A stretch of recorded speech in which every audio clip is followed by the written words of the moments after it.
ఏపీలో liquor case. ఆ case ఆ కేసు తెగదు. ఆ కేసు ఒక సీరియల్ లాగా కొనసాగుతూ పోతుంటుంది. కాబట్టి వైసీపీ నాయకులు, కార్యకర్తలు ఆ కేసు మీద ఎక్కువగా ధ్యాస పెట్టకుండా ఈ కూటమి ప్రభుత్వం చేస్తున్నటువంటి అన్యాయాలను, అక్రమాలను, అదేవిధంగా వాళ్ళు ఏదైతే మేనిఫెస్టో చెప్పారో, వాళ్ళు ఏవైతే పెద్ద పెద్ద హామీలు చెప్పారో వాటిని వేటిని కూడా అమలు చేయలేదు. కాబట్టి వాటి మీద పోరాడితే చాలా బెస్ట్. ఈ లిక్కర్ స్కామ్ అనేది దాని మీద ఎంత ఎక్కువ డిస్కషన్ చేసుకుంటే అంత టైం వేస్ట్. ఎందుకంటే అది ఇప్పుడల్లా పూర్తి అవ్వదు. అది ఎందుకంటే కూటమి ప్రభుత్వం మెంటల్గా ఫిక్స్ అయిపోయింది. సిట్ అధికారులు కూడా మెంటల్గా ఫిక్స్ అయిపోయారు. దీన్ని ఒక సీరియల్ లాగా నెమ్మదిగా తీసుకుంటూ పోవాలి. ఈ 5 years తీసుకుంటూ పోవాలి అంతే. మధ్య మధ్యలో అదిగో చెవిరెడ్డి భాస్కర్ రెడ్డి, ఇదిగో వాళ్ళ మనుషులు డబ్బులు లెక్క పెడుతున్నారు, ఇదిగో 11 కోట్లు ఇక్కడ దొరికాయి, అదిగో 12 కోట్లు అక్కడ దొరికాయి, ఇదిగో జగన్మోహన్ రెడ్డి గారి అరెస్టు, ఈ వార్తలు వస్తూనే ఉంటాయి, వింటూనే ఉంటాము, నడుస్తూనే ఉంటాయి. ఎందుకు చెప్పుకుంటున్నామంటే కూటమి ప్రభుత్వం మెంటల్లీ ఫిక్స్ అయిపోయింది. ఈ కేసుని ఎలాగైనా సరే 7 సంవత్సరాలు అలా లాక్కుంటూ పోవాలి, ఈ కేసు ద్వారానే వైసీపీని డ్యామేజ్ చేయాలి అన్న ఉద్దేశంతోనే నడిపిస్తున్నారు తప్ప దాంట్లో ఇంకా ఏమీ కనిపించట్లే. 11 కోట్లు అన్నారు, 12 బాక్స్లో 11 కోట్లు అన్నారు. 12 బాక్స్లో 11 కోట్లు ఎలా సెట్ చేసి పెట్టారో తెలియదు. 11 కోట్లే ఎలా దొరికాయో తెలియదు. ఎందుకంటే జగన్మోహన్ రెడ్డి గారిని బద్నామం చేయడానికి 11 నెంబర్ని తీసుకొని మళ్ళీ 11 కోట్లు ఏం చెప్పేసి చెప్పారంటే అక్కడ అడ్డంగా దొరికిపోయారు. మరి ఆ 11 కోట్లు కూడా రాజకేశ్ రెడ్డి అంటారు, అది అంటారు, ఇది అంటారు. ఆయన ఏకంగా ఏసీబీ కోర్టు ముందే స్టేట్మెంట్ ఇచ్చాడు. ఆ 11 కోట్లకు నాకు ఎటువంటి సంబంధం లేదు, అదేవిధంగా ఆ 11 కోట్ల రూపాయల మీద ఫింగర్ ప్రింట్స్ని కూడా మీరు ఒకసారి వెరిఫై చేసుకోండి. అదేవిధంగా 11 కోట్ల రూపాయల మీద సీరియల్ నెంబర్స్ ఉంటాయి, సీరియల్ నెంబర్స్ కూడా నోట్ చేసుకోండి. అది ఏ బ్యాంక్ నుంచి విత్డ్రా చేశారో కూడా ఒకసారి తెలుస్తుంది, వాటిని కూడా నోట్ చేసుకోమని చెప్పేసి ఆయన ఏసీబీ కోర్టు ముందు తేల్చి చెప్పడం కూడా జరిగింది. అలా ఆయన చెప్పడం వల్ల అప్పటికప్పుడే సిటీ అధికారులు కూడా కొంచెం అలర్ట్ అయ్యారు. ఇదేందులో తిరిగి మన మీదకి చుట్టుకునేట్టుగా ఉంది అని చెప్పేసి హడావిడిగా 11 కోట్లని ఎస్బీఐ బ్రాంచ్లో డిపాజిట్ చేయడానికి కూడా సిద్ధమైపోయారు. మళ్ళీ సడన్గా ఏసీబీ కోర్టు నుంచి మళ్ళీ ఆదేశాలు, ఆ సీరియల్ నెంబర్ నోట్ చేయమని చెప్పేసి ఆ 11 కోట్ల రూపాయలని సపరేట్గా ఉంచమని చెప్పేసి కూడా వాళ్ళు స్టేట్మెంట్ ఇచ్చారు. ఈ 11 కోట్ల రూపాయల్లో ఎన్నో అవతకలు జరగడానికి ఆస్కారం ఉంది. ఆల్రెడీ కొంత మేరకు డబ్బులు కూడా మిక్సింగ్ చేశారంట. అవి 11 కోట్లు ఎగ్జాక్ట్గా దొరికే ఆస్కారం కూడా కనిపించడం లేదు. ఇలా ఎన్నెన్నో ఇప్పుడు సిట్ అధికారులు అడ్డంగా దొరికిపోయే లోపు 11 కోట్లకు సంబంధించి ఇప్పుడు చెవిరెడ్డి భాస్కర్ రెడ్డి గారి ఎవరు అనుచరుడంట డబ్బులు లెక్క పెడుతున్నట్టు వీడియో ఒకటే వదిలేరు. ఆయన పేరు వెంకటేష్ నాయుడు అంట. ఇక్కడ ఇంకో దరిద్రం ఏంటంటే జగన్మోహన్ రెడ్డి గారు అధికారంలోకి వచ్చినప్పటి నుంచి, అధికారంలోకి ఎప్పుడు వచ్చాడు? 2019. 2,000 రూపాయల నోట్లని ఎప్పుడు బ్యాన్ చేశారు? ఒకసారి వీటన్నిటిని కూడా కంపేర్ చేసుకుంటే మళ్ళీ అక్కడ కూడా మళ్ళీ ఆ డబ్బులు లెక్క పెట్టేటప్పుడు కూడా ఆ వ్యక్తి ఆ డబ్బులు మొత్తం చూస్తే అక్కడ మళ్ళీ అడ్డంగా దొరికిపోయారు. ఎందుకంటే అక్కడ 2,000 రూపాయల నోట్ల కట్టలు కూడా ఉన్నాయి. 2,000 రూపాయల నోట్ల కట్టలు కనిపిస్తున్నాయి అక్కడ. మరి డిమానిటైజేషన్ ఎప్పుడు చేశారు? ఇవేవి కూడా చూసుకోరా? ఏందో మనకైతే అర్థం కావడంలే.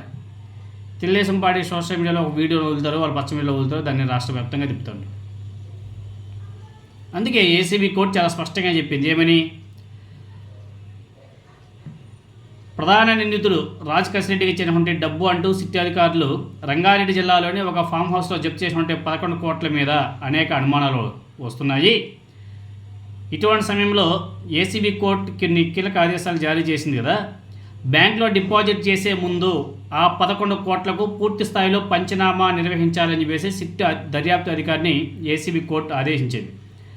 ప్రతి నోటుపై ఉన్న సీరియల్ నెంబర్ను రికార్డ్ చేయాలని స్పష్టం చేసింది. ఒకవేళ డబ్బుని సిట్ ఇప్పటికే డిపాజిట్ చేసి ఉంటే ఆ మొత్తాన్ని ఇతర కరెన్సీ నోట్లతో కలపకుండా వేరుగా ఉంచాలని state bank of India Machavaram బ్రాంచ్ని కోర్టు ఆదేశించింది. తాము తదుపరి ఉత్తర్వులు జారీ చేసేంత వరకు ఆ నోట్లను వేరుగా ఉంచాలని తేల్చి చెప్పింది. ఈ మేరకు ACB court న్యాయాధికారి P Bhaskar Rao ఉత్తర్వులు కూడా జారీ చేశాడు. వాస్తవానికి ఈ 11 కోట్ల జప్తు వ్యవహారంలో సిట్ అధికారులు అడ్డంగా దొరికిపోయారు. ఆ డబ్బు కసిరెడ్డిదేనని చెప్పేసి సిట్ చెప్తే ఆ డబ్బుతో తనకు ఎలాంటి సంబంధం లేదని చెప్పేసి ఆయన ఏసీబీ కోర్టు ముందు చెప్పడం జరిగింది. అంతేకాకుండా 2024 ఎన్నికలకు ముందు 11 కోట్లను దాచిపెట్టినట్టు సిట్ అధికారులు చెప్తుంది కదా.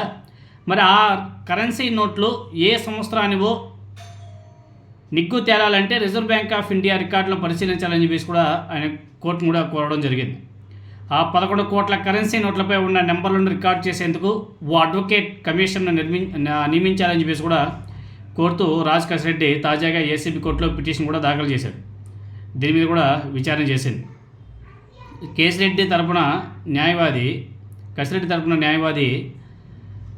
దుష్యంత్ రెడ్డి వాదనలు వినిపిస్తూ ఆ కరెన్సీ నోట్లపై ఉన్న సీరియల్ నెంబర్లను వీడియోగ్రఫీ చేసి దాని ఫుటేజ్ని కోర్టు ముందుంచేలా ఆదేశాలు కూడా ఇవ్వాలని చెప్పేసి కోరడం జరిగింది. తమకున్న సమాచారం మేరకు ఆ 11 కోట్లను సిట్ ఇప్పటి వరకు బ్యాంకులో జమ చేయలేదు. ఆ నోట్లపై ఉన్న సీరియల్ నెంబర్ల విషయంలో పిటిషనర్ అనుమానాలు వ్యక్తం చేసిన నేపథ్యంలో ఆ నోట్లను తారుమారు చేసే అవకాశం కూడా ఉంది అని చెప్పేసి కూడా ఆయన స్పష్టం చేయడం కూడా జరిగింది.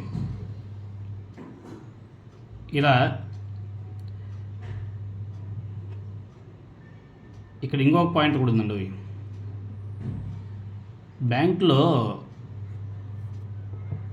11 కోట్లను బ్యాంకులో డిపాజిట్ చేసేసామని చెప్పేసి చెప్పారు కదా ఫస్ట్లోనే. ఆ సమయంలో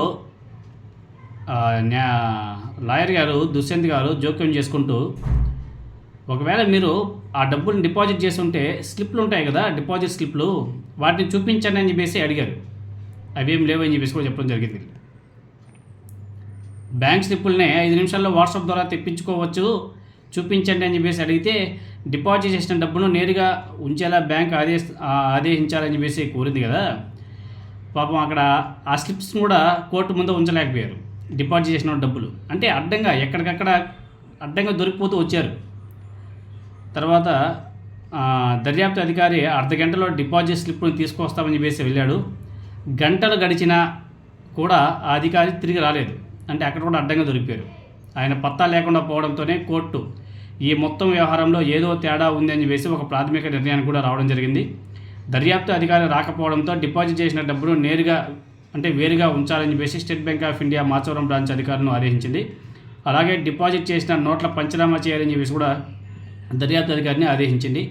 ఈ కేసులో మాత్రం అసలు ఎన్నెన్నో చూడాల్సి వస్తుంది. ముందుగానే చెప్పే కదా, ఈ కేసు ఇప్పుడల్లా కూడా క్లోజ్ కాదు. తప్పుడు సాక్ష్యాలు సృష్టిస్తారు, తప్పుడు వీడియోలు సృష్టిస్తారు, వదులుతారు, వాళ్ళ మనసులను పెట్టిస్తారు. ఎవరో తీగల కృష్ణారెడ్డి అంట, వాళ్ళకి నోటీసులు కూడా ఇవ్వలేదు, ఆ డబ్బులు తీసుకొచ్చారు, వాళ్ళకి ఎటువంటి ఐటీ నోటీసులు వెళ్ళలేదు. ఎందుకంటే 100 కోట్లు అంటే 11 కోట్ల డబ్బులు దొరికాయంటే అట్లీస్ట్ వాళ్ళకి ఇన్కమ్ ట్యాక్స్ వాళ్ళు వెళ్ళాలా, అక్కడికి ఎవరు వెళ్ళలేదు, వాళ్ళ కంప్లైంట్ వెళ్ళలేదు. ఆ తీగల కృష్ణారెడ్డి బ్రదర్స్ కానీ విజయేంద్ర రెడ్డి గారిని ఎవరిని కూడా విచారణకు పిలవలేదు, వాళ్ళ మీద కేసు కట్టలేదు. అబ్బో, ఈ కేసుని చెప్పాం కదా, ఈ కేసుని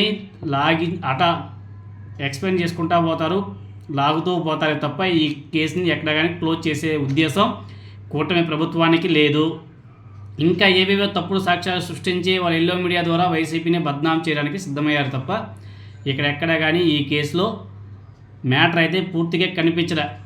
కానీ వార్తలు అయితే ఎల్లో మీడియాకి బాగా హైప్ క్రియేట్ చేసుకోవడానికి పనికి వస్తాయి తప్ప దీంట్లో నిజాల్లో అసలు ఏమీ లేవు.